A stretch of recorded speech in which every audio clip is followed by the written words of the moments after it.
আসসালামু আলাইকুম ভিউয়ার্স, সবাই কেমন আছেন? আজকে আসছি, এখানে দুইটা লিফট আছে। একটা লিফট নষ্ট হয়ে গেছে, আর একটা লিফট অলরেডি চলতেছে। এই লিফটের যে চেন স্টিল দেখতেছেন,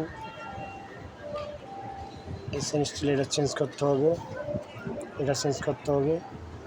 আর লিফটের নিচে মোটর থাকে, বেসের নিচে মোটর থাকে, মোটরটা নষ্ট হয়ে গেছে, এটা পরে ওনারা ঠিক করবে। আর এখানে সাইডে যে গ্লাস দেখতেছেন, উপরে একটা গ্লাস ভেঙে গেছে, ওই গ্লাসটা চেঞ্জ করতে হবে। এই যে গ্লাসের মেজারমেন্ট নিতে হবে এখন, এই জন্য আসছি। আর এখানে চেন স্টিলের ব্র্যাকেট আছে, এই ব্র্যাকেটটাও মেজারমেন্ট নিতে হবে। এখানে মোট দুইটা স্কেলেটর, উপরে আরও দুইটা স্কেলেটর আছে। উপরটার সমস্যা নয়, কিন্তু নিচেরটাতে সমস্যা, এই জন্য আসলাম। আর এই মার্কেটটা অনেক বড় একটা মার্কেট।